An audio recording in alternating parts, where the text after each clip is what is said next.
Welcome to the Human Capital Innovations Podcast, your go-to source for personal, professional, and organizational growth and development.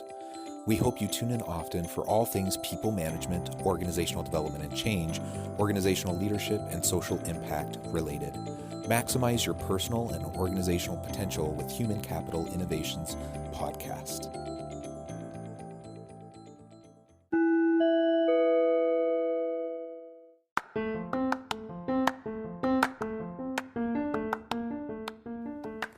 Welcome to the Human Capital Innovations Podcast. In this HCI podcast episode, I talk with Joel Schwartzberg about communicating authentically as a leader.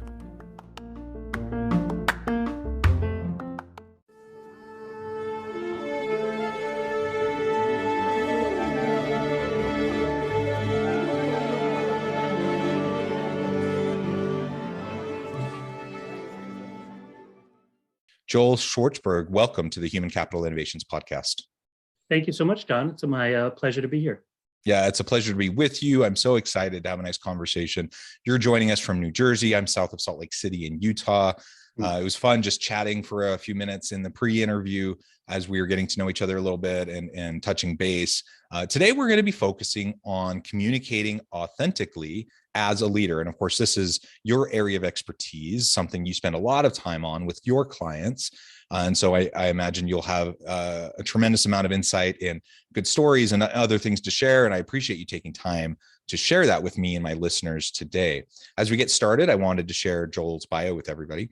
Joel Schwartzberg is a leadership communications coach whose clients include American Express, Blue Cross Blue Shield, State Farm Insurance, and the Brennan Center for Justice and Comedy Central. He is the Senior Director of Strategic and Executive Communications for a major national nonprofit and previously held senior level communication and editorial positions with Time Inc., PBS, Nickelodeon, etc. Schwartzberg's articles on effective communication have appeared in Fast Company, Harvard Business Review, and Toastmaster Magazine. And he's a sought after business and communications podcast guest and conference speaker. And really, I could go on and on and on, Joel. But I'll pause there and let you chime in. Is there anything else you would like listeners to know about you, your background, to provide context for the conversation today? What I'd like to share at this point is really the two biggest aha moments that gave me clarity on how I want to coach people and how they could be more effective. And one was when I finished an 11-year competitive public speaking career that started in 6th grade and ended when I was a senior in college and became a national champion. And then I thought it was over, as one might expect from a basketball career or a chess championship. And what happened was, as I interviewed for jobs, and as I spoke to my managers or my direct reports, or spoke at conferences, I was using a lot of the skills that I learned as a public speaking competitor in those settings. I was using them, and I thought to myself, I'd love to share what I learned as a competitor, so I could help more people champion their points in any kind of circumstance. If you're interviewing for a job, if you're speaking at a conference, if you're just sharing an idea at a meeting. So that was the first aha moment. The second came about 3 years into my public speaking training as a coach. I was training people to do all the things you might expect from good public speakers. They were loud, they gestured well, they stood in place. You Google public speaking tips, you'll see all this. But when I asked them for what their point was, they would convey something that was not a point. It was a theme, it was a notion, it was a category, it was a catchphrase, it was a topic, but it wasn't an argument, which is what a point is. So that's when I sort of changed the trajectory of all my training, at least, and made that the foundation. I wrote a book called Get to the Point in 2017, and then I contextualized the idea of point making and leadership when I wrote The Language of Leadership last year in 2021. That really brings us up to the present. I work, like you said, as a speechwriter for a nonprofit. So I learn every day, and I love to write. I write for Harvard Business Review and Fast Company and on Twitter all the time. Yeah, I love that. I love the diversity of your background, and I love that context that you provided for us in terms of where you come from in the public speaking space and really what you're trying to accomplish now and making your point. That's really interesting, because I probably would, if you asked me that same question, I probably would have said something similar to what many of your clients have said in the past. And so that's a good framing for me as well. So we're going to focus in today specifically on communicating authentically as a leader. But perhaps before we get there, you've already talked about the importance of making your point and being clear. Perhaps you can lay out maybe the top 3 or 4 just most important things that are essential to being effective in our communication as a leader. And with that, perhaps, those common pitfalls that people fall into over and over and over again. Right. There are 2 things that rise to the top. And in fact, they inspired me to write The Language of Leadership. One of which is encountering leaders who start with the wrong question. The wrong question is, what can I say? What do I want to say? What do I need to say? This is wrong because it doesn't take the audience, the employees, or the teams into account. The right questions are, what does my audience, my teams, my employees, what do they want and need to know? And those are 2 separate things. What they want to know is something they're probably already aware of, but they want more elaboration. What they need to know is something they may not be aware of, but you need to enlighten them so they understand how they can use that information to elevate the work that they're doing. But in either case, you start with what you want your audience to take away, because what's the point of speaking if your audience is not receiving? Then you work your way backwards to connect what you're going to say with what they want and need to hear. That's how you establish relevance, and there's really no other way to do it. The other important thing is the difference between information and inspiration. Often CEOs don't realize that there are a lot of subject matter experts, there are a lot of executive vice presidents, there are a lot of experts who can provide information in a way that they can. Only the CEO, only the leader, or at least the leader in that context, whether they're leading a meeting or leading a committee, people look to them for inspiration. So you need to understand the tools and the mindsets and sometimes even the words that will inspire and engage your team, not simply inform them. You're not a professor, it's not a college setting. So just giving, and we've seen these speeches, here's the background, here are the details, here's how much we're investing, here's how many facilities we're building. That's not inspiring. What is inspiring is all this put together will enable us to increase public health throughout the country, will enable us to sell much more Coca-Cola. Whatever your bottom line is, that's the inspirational part, what this will lead to and how this will impact you and society. Yeah. Okay. That's excellent. Those points. So knowing your audience, knowing what they need and want, and then being able to inspire towards that end goal, right? Right. Not just inform, but inspire. Right. Yeah. Get past information. And how many of us have sat through meeting after meeting after meeting that's just informative? And right. I mean, honestly, you can get that over an email, or you can send out a video to people or whatever. Like, it's just, it almost defeats the purpose of even having a meeting in the first place. And so right. If you're getting people together and do you have to have evidence-based arguments to have a conversation around a sticky, complex issue? Absolutely. And that's one type of conversation that may happen. But there's a whole range of different types of conversations, right? And the right. Inspirational to get at the needs and the wants of your people, that's essential. So that's a really, really good point. And I'm glad you focused in on that. Right. Okay. It's what they want from a leader. I just want to say that's what they want from a leader. And that should be the real driver. What do people want from you? They want you to provide vision, to inspire, to engage, to show the roadmap and what happens if everyone does their job. Yeah. And I think if you're not doing those things that you just said, you're more of a manager rather than a leader. And, right. And a lot has been said around, that difference. And so I don't right. want to rehash that here, but I just want to put a fine point Google on that. Yeah, that it's a big deal. Like, there are so many people who have leadership positions and leadership titles who are just managers, and they're just doing they're not doing any of the inspiring, any of the vision or mission or values-based kind of conversations. It's just informative. It's just directive. It's just, telling people what to do. That's management. That may be logistics. It's not leadership. So right. There's a role for that. There's a time and a place for those things. But if we're talking about leadership, we need to move beyond that. Let's move into now and talking more specifically about communicating authentically. Now, I guess, first of all, what do you mean by authentic in terms of our communication? If I'm meeting with my people and I know what they need and want, and I have this whole spiel prepared, I know like how to be inspiring, and I believe in what I'm going to say, why might I fall into the trap of being inauthentic, or how might I fall into the trap of being inauthentic in that kind of a moment? Right. And let's start with, that word. Authentic or authenticity is a tactic. And we know from marketing that there's a difference between tactics and goals, right? So what is the goal or the strategy of using authenticity? The goal is trust. You want your team, your employees, your staff to trust you to make decisions, because they're not witness to 90% of the decisions you make, except for what you express. So how do we build that trust? We build that trust through the conveyance of authenticity. It's not enough for a leader, and this is why I wrote The Language of Leadership. It's one thing for a leader to feel like they're being authentic or to value authenticity, but what they need to do is communicate authenticity. So how do we do that? We start by what I call skipping the script. Too often, leaders and people in general, to be quite honest, they believe the right way to give a speech is to write a word-for-word manuscript.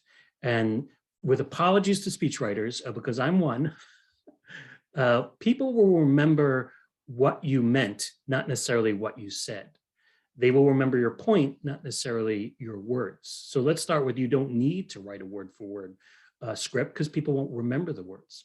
But what it does is it conveys to the audience that you don't need them, that I'm going to read this to you, and maybe I could have emailed it, maybe I could have created a podcast, but I'm not really presenting to you. I don't want to explain things to you. I have a little boilerplate here that I'm going to read to you. Reading is a different part of your brain than presenting. It's also received in a different part of the brain than presenting. So if you are reading something that's been prepared weeks ago, you're not really being authentic to the moment, because what are people expecting? A live conversation. And I wrote a whole piece about this for Harvard Business Review, about some of the perils that can happen when you write a script.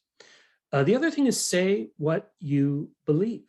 Now, a lot of CEOs, they will have speech writing teams, and they may have a committee saying, all right, say these words, and this is what will match our approach or our new campaign.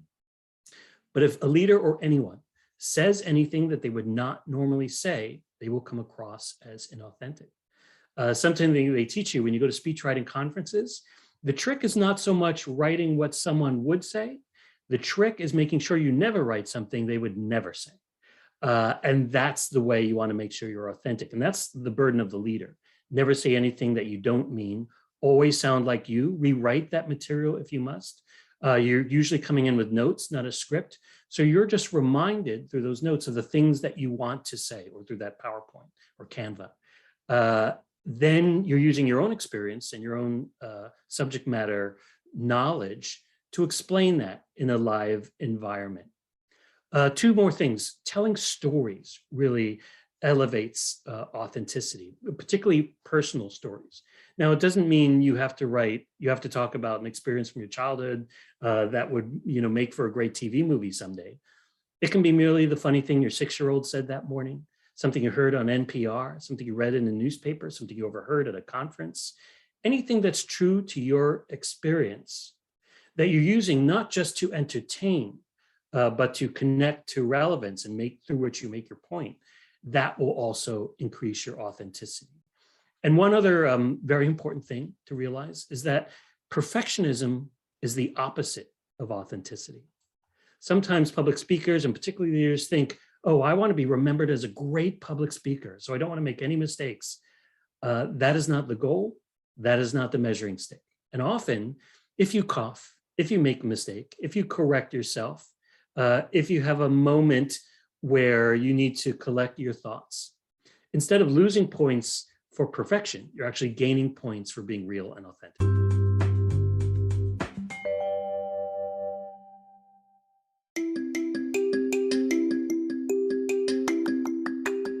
I'm excited to announce the publication of my new book from HCI Press, Bluer Than Indigo Leadership: The Journey of Becoming a Truly Remarkable Leader.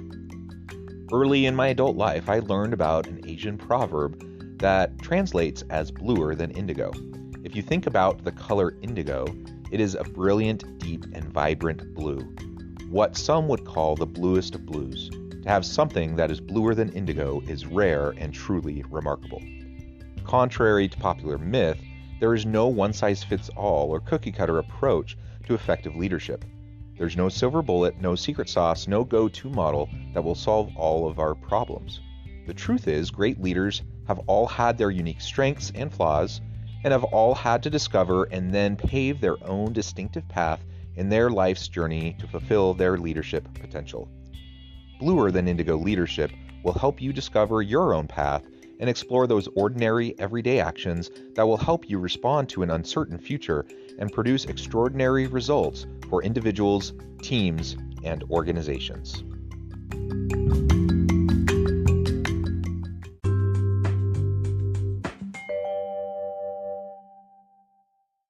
Yeah, those are all really, really great points. And I couldn't help but think about TED Talks, for example. So I would love to pick your brain a little bit, because I know, when someone is going to give a TED Talk or at a TEDx event, they often are coached by event coordinators on preparation for that event, which often involves writing a script and practicing and rehearsing that script extensively, and all of those things. Yet my experience is similar to what you just articulated, that I need to have clear in my mind key points that I want to make, key elements that I want to include. I need to have a general scaffolding in my mind, right. but I don't want to be over prescriptive in how I'm communicating in the moment. And I need to be comfortable enough with the material that I can just speak from the heart in the moment. Right. That seems at odds with, for example, what you would get from a TEDx coach oftentimes, or perhaps other, speech writers or other public speaking gurus, like you mentioned. Right. If you Google the TED commandments, there's actually this list. And I think number 8 is thou shalt not read thy speech. And I think in various TEDx environments, some of them, perhaps even most of them, will have you write it out. But the key is not the writing or memorization. The key is the practice over and over and over again. And the truth is, if you practice something so often that it's literally memorized, there are lots of things you can do if you have that ability to make it seem more spontaneous. But easier to me is, like you said, go in with the points, the roadmap of what you want to say, make sure you hit those points. And if you're speaking naturally, which you will have to if you're not fully scripted, then you will come across as truly authentic and make that kind of impact you're looking to make with an audience, whether it's a TED Talk or whether you're talking at a town hall to your 1,500, 10,000 employees. Yeah. And so that means you might make a misstep. You might say something wrong and have to correct yourself. You might have to clear your throat. You might say ums or other filler you words. Might say an or ah here or there. And it's okay. And ultimately, that's not the big deal, because what you're focused on is the impact of your words rather than the perfection of the delivery of your words, if I'm hearing you correctly.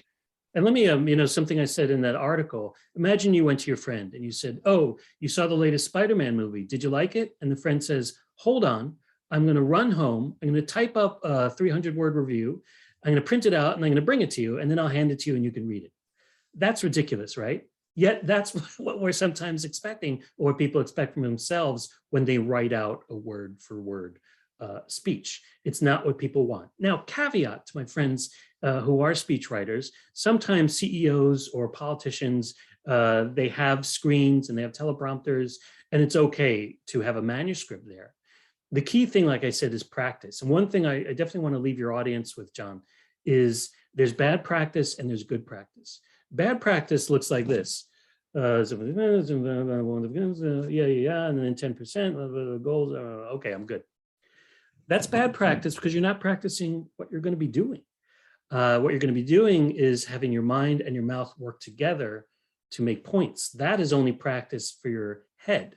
So the only good practice is practice out loud in real time. If you really want to make sure your practice is worth something and you're prepared, practice out loud. Now, you don't need a video camera. I don't recommend mirrors. You don't need someone on your team. Just take a walk. Go into your bathroom, go into your closet, whatever it takes, but say it out loud. Yeah, yeah.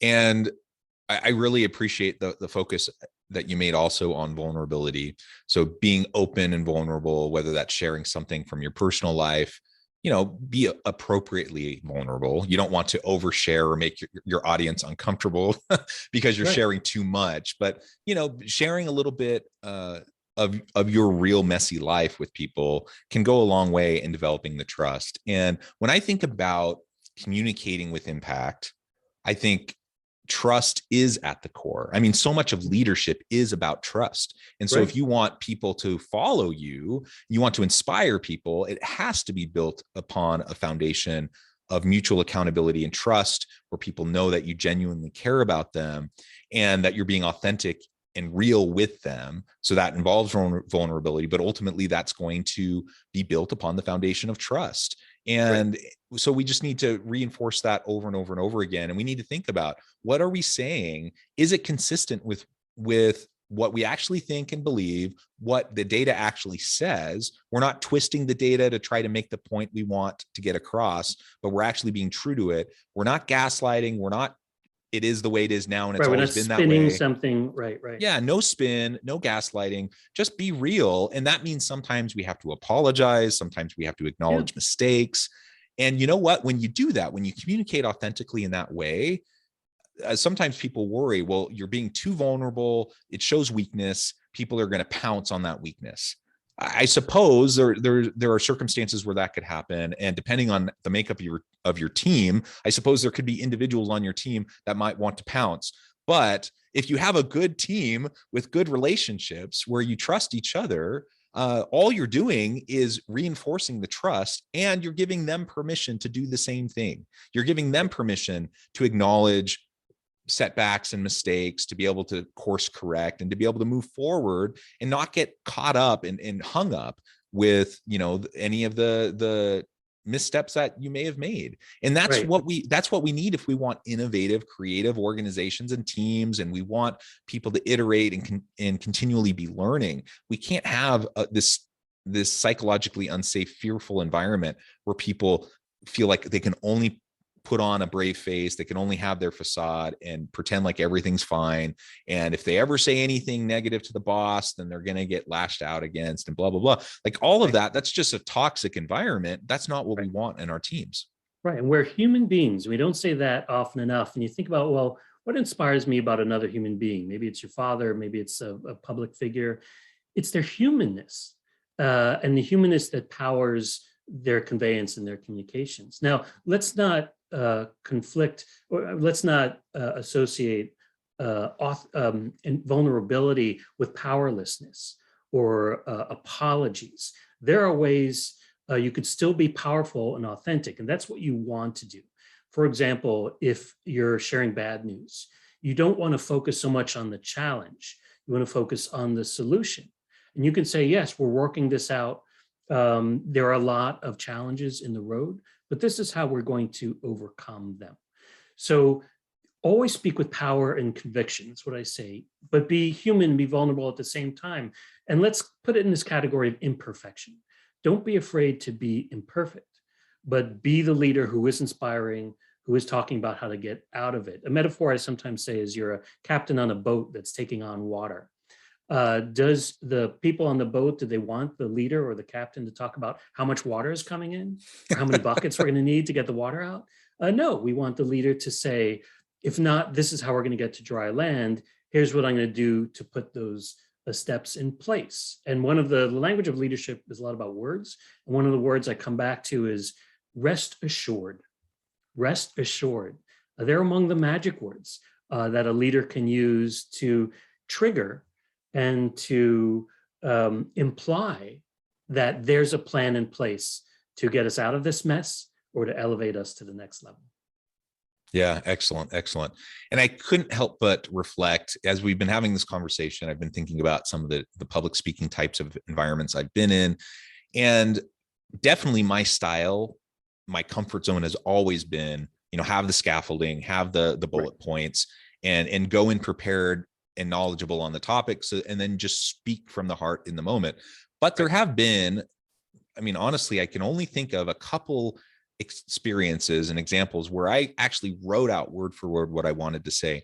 And in those moments, I think it was even appropriate because it was such a different kind of an atmosphere and environment with a different audience that I wasn't used to, speaking about an incredibly sensitive topic, and I had a built into what I was speaking about. There was a tremendous amount of vulnerability built in. And frankly, I wasn't sure emotionally I was going to be able to get through it unless I just had it all written out. And so I even, as I started speaking, I said, I'm sorry, this is not something I normally do, but I've prepared written remarks. I'm going to read these to you.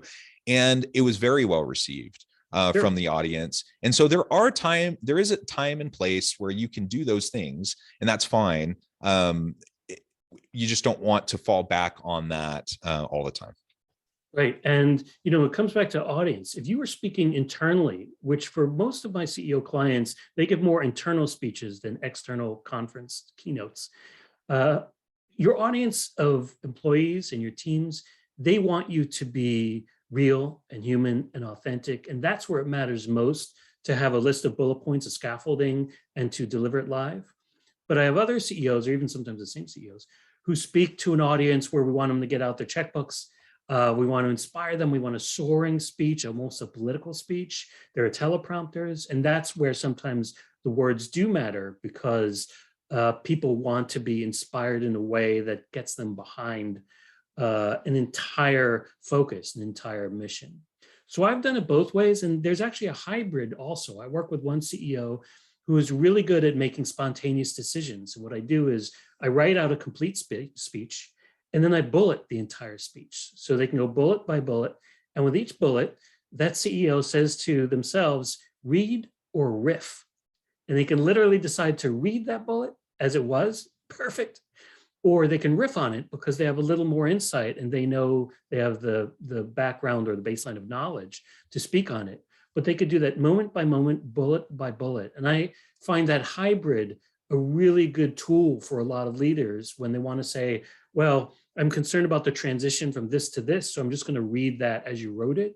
But this section right here, I know all about that and I feel passionate about it. I'm going to riff on that. Yeah, excellent. Well, Joel, it has been a real pleasure. I appreciate all of the tips, all of the experiences and the advice that you've provided me and my listeners today. Before we close, I just wanted to give you a chance to share with listeners how they can get connected with you and find out more about your work, and then give us the final word on the topic for today. Sure. The IT people in the audience is always like when I use this term. I like my approach is open code. That is, I like to share as many ideas as I can, as freely as I can, whether it's on a podcast or in an article I write.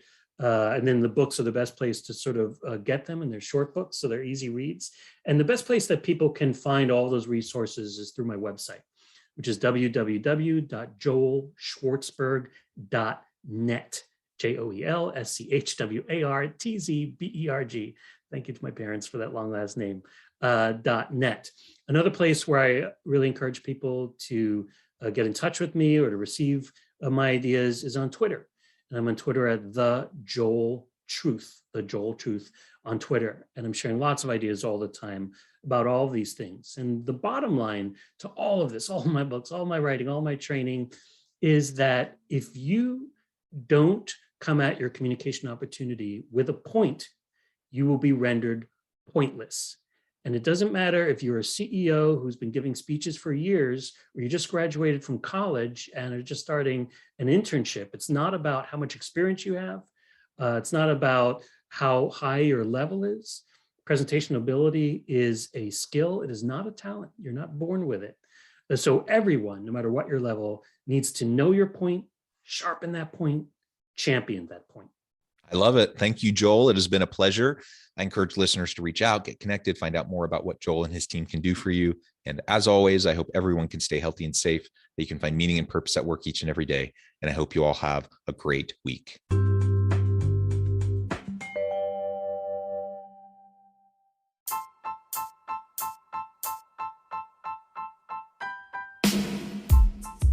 The alchemy of truly remarkable leadership. Ordinary, everyday actions that produce extraordinary results. Consider how the nature of work has shifted over the past 50 years. With increased globalization, rapid technological advancement, and the shift in economic composition, the average job of today looks very different than the average job of 50 years ago. What will the jobs and organizations of tomorrow look like? Moreover, what does this all mean for organizational leaders? What are the core competencies and capabilities of organizations and their leadership that are prepared for continued disruption and geopolitical and socioeconomic shifts? Regardless of what the future holds, increasingly, leaders need to be socially minded, data-driven, decisive, champions of talent, and disruptors of the traditional notions of leadership, teams, organizations, and work. The alchemy of truly remarkable leadership will help you to explore your own leadership competencies and capabilities and consider ways to apply and implement them into your workplace and personal life.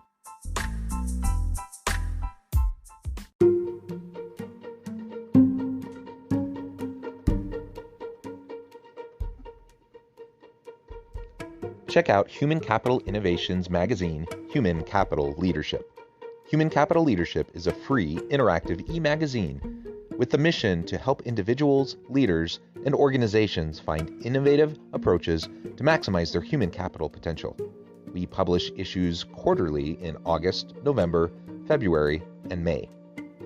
Take a look at the latest issue and let us know what you think.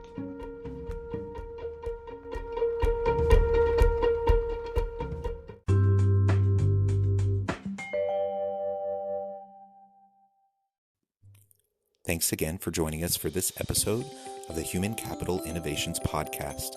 I hope you stay healthy and safe and that you have a great week.